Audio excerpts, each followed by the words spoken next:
Hi എൻ്റെ YouTube ചാനലിലേക്ക് സ്വാഗതം. ഗെയിൽ ഡോട്ടറി എന്ന ഫ്രീ സെലിബ്രിറ്റി സെക്സ് പാസ് എന്ന പടത്തിൻ്റെ റിവ്യൂ ആയിട്ടാണ് ഞാൻ വന്നിരിക്കുന്നത്. ഇതുപോലത്തെ ഒരു കോമാളിപ്പടം, ഇതുപോലത്തെ ഒരു ഫൺ, ഒരു മലയാളത്തിലെ ആടുപടമില്ലേ, അതേപോലെ തന്നെ ഹോളിവുഡിലെ ഒരു ആടുപടം പോലെയാണ്.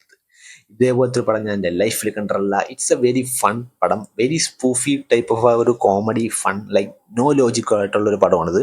അങ്ങനെ കാണുകയാണെങ്കിൽ ഡെഫിനറ്റ്ലി ഈ പടം എൻജോയ് ചെയ്യും. ഞാൻ എൻജോയ് ചെയ്തു. കുറേ കോമഡി എനിക്ക് കത്തി, കുറേയൊക്കെ എനിക്ക് ഭയങ്കര കോമാളിത്തരമായിട്ട് തോന്നി.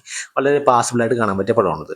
ഇതിൻ്റെ പ്രെമിസ് എന്ന് പറഞ്ഞതാണ് ഏറ്റവും ഇൻട്രസ്റ്റിംഗ്. കാരണം ഈ ഹോളിവുഡിൽ ഇങ്ങനത്തെ ഒരു സംഭവമുണ്ട്. അവർ തമ്മിൽ ഇങ്ങനെ, ഈ ഹോളിവുഡിലെ ആൾക്കാർ പറയുന്ന ഒരു കാര്യമാണ്, ഇത് നമുക്ക് ഇവിടെ ആപ്ലിക്കബിൾ അല്ല. വെച്ചാൽ ഇവിടെ ഇതിനെക്കുറിച്ച് പറയാറില്ല.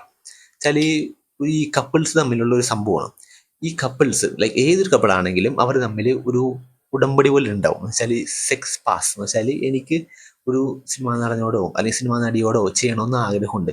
അത് നമ്മുടെ റിലേഷൻഷിപ്പ്, നമ്മുടെ മാരേജിനോട്ടും ഒരിക്കലും അത് എഫക്റ്റ് ചെയ്യില്ല. പക്ഷെ ഒരു ചാൻസ് കിട്ടുകയാണെങ്കിൽ നമുക്കത് ചെയ്യാൻ പറ്റിയെന്നെങ്കിൽ നീ അത് ഓക്കെ ആണോ എന്നുള്ള ഒരു സംഭവമാണ്.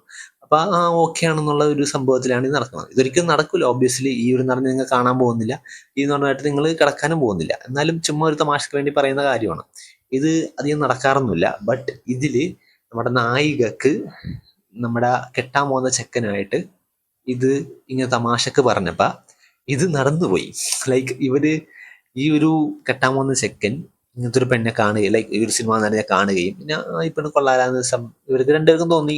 ഈ പെണ്ണ് നല്ല സ്വഭാവമുള്ള നടിയാണ്. ജെനിഫർ ആനിസ്റ്റൺ ഫ്രണ്ട്സിലെ നായികയാണ് പുള്ളിക്കാരിനെ കണ്ടപ്പോഴാണ് ഇയാൾക്ക് തോന്നിയത്, ഇത് പെണ്ണ് നല്ലതാണെന്ന് പറഞ്ഞു. അപ്പൊ ഇവര് തമ്മിൽ തമാശക്കൊക്കെ പറഞ്ഞ്, ഇവരോട് ചെയ്യണമെങ്കിൽ നീ ചെയ്യുമോ എന്നൊക്കെ പറയും. ഞാൻ ചെയ്യുമല്ലോ എന്നൊക്കെ പറയും. എന്നിട്ട് ചെയ്യും. അതിൽ നിന്നാണ് ഇത് തുടങ്ങണത്. അപ്പൊ ചെയ്ത് കഴിഞ്ഞിട്ട് ചെയ്യുന്ന ഇടയിൽ വെച്ച് ഈ പെണ്ണ് ഇവരെ പിടിക്കും. എന്നിട്ട് അവൻ പറയും, അത് കുഴപ്പമില്ലല്ലോ, നീ പറഞ്ഞല്ല ഇതിങ്ങനെ പ്രശ്നമൊന്നുമില്ലെന്ന്, അപ്പൊ നിർത്താമോ, ഇത് പ്രശ്നമൊന്നുമില്ല എന്ന് പറയുമ്പോൾ ഈ പെണ്ണ് നെറ്റിലോടെയൊക്കെയാണ്. കാരണം ഇതൊരു തമാശക്ക് പറഞ്ഞ കാര്യമാണ്. ഇവനാണെങ്കിൽ സീരിയസ് ആയിട്ട് എടുത്ത് ഇവനങ്ങാട് ആ പെണ്ണ് കയറി അങ്ങോട്ട് ചെയ്ത് കളഞ്ഞു. ജെനിഫർ ആനിസ്റ്റൺ കണ്ടപ്പോ ഞാൻ ചുമ്മാ തമാശക്ക് തോന്നിയപ്പോ ഞാൻ ചെയ്തെന്ന് പറഞ്ഞ രീതിയിൽ അങ്ങനെ ഒരു സംഭവം. അപ്പൊ ഇതൊരു വളരെ നോൺ ലോജിക് ആയിട്ടുള്ളൊരു സോർട്ട് ഓഫ് സ്റ്റോറിയാണ്. ഒറിജിനൽ ലൈഫിൽ ഇവരിങ്ങനെ ചെയ്യുമെന്ന് നമുക്കൊന്നും അറിയില്ല. ബട്ട് സ്റ്റിൽ ഒരു കോമഡി ആയിട്ട് കണ്ടാൽ മതി. ഇവരുടെ ഒരു വേർഷനാണ്.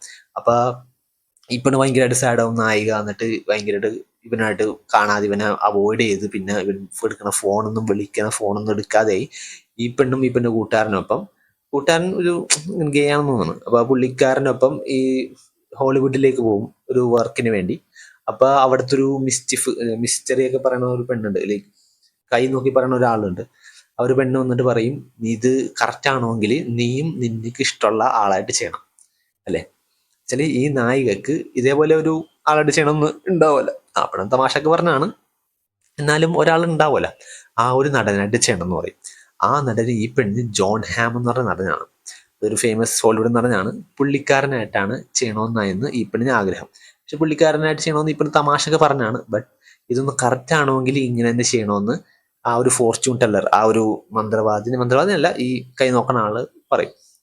പിന്നെ ഒരു ജേണിയാണ്. ഈ പെണ്ണിന്റെ കൂട്ടുകാരനും പിന്നെ വഴിയിൽ വെച്ച് കാണുന്ന കുറെ പേരും, വഴിയിൽ വെച്ച് കാണുന്ന ഒരു സിനിമാ നടനെ കാണും, ഒരു ഫോട്ടോഗ്രാഫറിനെ കാണും. അങ്ങനെ അവരെയൊക്കെ കൂടി ചേർത്ത് ഇവരൊരു യാത്ര തിരിക്കുകയാണ് ഈ നടനെ കണ്ടുപിടിക്കാൻ. ഈ നടനെ ട്രാക്ക് ചെയ്ത് കണ്ടുപിടിച്ചിട്ട് ഇയാളുടെ ഒപ്പം സെക്സ് ചെയ്യാൻ. അതാണ് ഈ പടത്തിന്റെ മെയിൻ പ്രമിസ്. ഇത്ര സില്ലി ആയിട്ടുള്ള പ്രമിസാണ്, ഇത്ര സില്ലി ആയിട്ടുള്ള കാര്യങ്ങളാണ് ഈ പടത്തിൽ നടക്കുന്നത്. ജസ്റ്റ് ടൈം പാസിന് വേണ്ടി, ഒരു നോ ലോജിക് ആയിട്ടുള്ള കാര്യങ്ങൾ. ബട്ട് അതിലൊരു ഫണ്ണ് നിങ്ങൾക്ക് ഇത് കാണുമ്പോൾ തോന്നുന്നുണ്ടെങ്കിൽ ദെൻ അതാണ് ഈ പടത്തിന്റെ USB. നിങ്ങൾക്ക് കണ്ട് ഒരു ഫണ്ണായിട്ട് തോന്നുന്നുണ്ടെങ്കിൽ ഈ പടം നിങ്ങൾക്ക് ഇഷ്ടപ്പെടും. എനിക്ക് കുറച്ചൊക്കെ ഫണ്ണൊക്കെ തോന്നി, കുറച്ചൊക്കെ എന്ത് കോമാളിത്തരമാണ് കാണിക്കണമെന്നല്ല, എന്തെങ്കിലും ആട്ടെ എന്ന് പറഞ്ഞ ഒരു വളരെ പാസിബിൾ ആയിട്ടുള്ള ഒരു പടമാണ്. ഇതിൽ ഡോണായിട്ട് വരുന്ന ഒരു പെണ്ണുണ്ട്. അതിന്റെ ഒരു സെപ്പറേറ്റ് സ്റ്റോറി ലൈൻ നടക്കുന്നുണ്ട്. ഈ പെണ്ണിന്റെ ഒരു സൂട്ട് കേസ് വേറെ സൂട്ട് കേസായിട്ട് മാറിപ്പോയി. ആ സൂട്ട് കേസ് ഡോണിന്റെ സൂട്ട് കേസ് ആയിരുന്നു. അപ്പൊ അങ്ങനെ ഒരു സ്റ്റോറി ലൈൻ പാരലായിട്ട് പോകുന്നുണ്ട്. ആ ഡോണും അവരുടെ ആൾക്കാരും ഈ പെണ്ണിനെ നോക്കി നടക്കുന്നുണ്ട്, ഈ പെണ്ണിനെ കൊല്ലാൻ വേണ്ടി, ആ ഒരു സൂട്ട് കേസ് തിരിച്ചിട്ടാൻ വേണ്ടി. ഒരു ദാസൻ വിജയൻ സംഭവം അവിടെ നടക്കുന്നുണ്ട്. അപ്പൊ ആ ഒരു സംഭവം ഇതിലിങ്ങനെ മിങ്കിൾ ചെയ്യുന്നതും, അവസാനം ഇവർ ജോൺ ഹാമിന്റെ അടുത്തേക്ക് എത്തോ, ജോൺ ഹാമിനെ കണ്ടുപിടിക്കോ, എന്നിട്ട് ജോൺ ഹാമിനെ കണ്ടുപിടിച്ചാല് ജോൺ ഹാമിനോടൊപ്പം ഈ പെണ്ണിന് കളിക്കാൻ പറ്റുമോ എന്നുള്ളതാണ് ഈ പടത്തിന്റെ ഹുക്കിംഗ് പോയിന്റ്. നടക്കുമോ എന്ന് പറഞ്ഞപ്പോൾ ക്ലൈമാക്സിൽ അതിനൊരു ഫൈനൽ ആൻസർ കിട്ടും. അത് ഞാൻ പറയുന്നില്ല, അത് പടം കണ്ടിട്ട് നിങ്ങൾ തന്നെ അറിയുക. അതൊരു ഒന്നൊന്നര ക്ലൈമാക്സ് തന്നെയാണ്. ബട്ട് പിന്നെ അതിനെക്കാട്ടും അതിൻ്റെ ഒരു ടൈലൻഡ് ക്ലൈമാക്സ്, അതിനെക്കാട്ടും വലിയ കോമഡി, അതിനെക്കാട്ടും വലിയ സില്ലി, നോ ലോജിക് ആയിട്ടുള്ള സംഭവമാണ്. സോ മോറലി ഒന്നും ഈ പടത്തിൽ നിന്ന് നോക്കരുത്. Morally it's all messed up ആയിട്ടുള്ള സിറ്റുവേഷൻ ആണ്. എന്നാലും ഒരു ലൈക്ക് ജസ്റ്റ് എ ഫണ്ണായിട്ട് നിങ്ങൾ ഒരു ഇതൊരിക്കലും തലയിൽ കയറ്റി ഇങ്ങനെ ആലോചിച്ച് കൂട്ടേണ്ട ഒരു പടമൊന്നുമല്ല. ജസ്റ്റ് ഫണ്ണ് ടൈം പാസ്സായിട്ട് കാണുന്ന ഒരു പടമാണെങ്കിൽ ഇറ്റ്സ് എ ഗുഡ് പടം. Otherwise it just very silly, very boring അല്ല, വെരി സില്ലി ആയിട്ടുള്ളൊരു കോമാളിപ്പടം. ആക്ച്വലി ഇതൊരു കോമാളിപ്പടമാണ്. ഇത് വെറുതെ ഇങ്ങനെ ചുമ്മാ കണ്ട് ഒരു നല്ലൊരു സമയത്തിന് വേണ്ടി കാണാൻ പറ്റിയൊരു പടം. അത് ചിലവർക്ക് ഭയങ്കര എന്ത് കോമാളിച്ചണമെന്ന് പറഞ്ഞാൽ ഓഫ് ചെയ്ത് വെക്കും. ചിലവർക്ക് കണ്ടുകൊണ്ടിരിക്കുക, ചുമ്മാ വെറുതെ ഇങ്ങനെ കണ്ടുകൊണ്ടിരിക്കുക, അങ്ങനെ ഒരു പടമായിരിക്കും.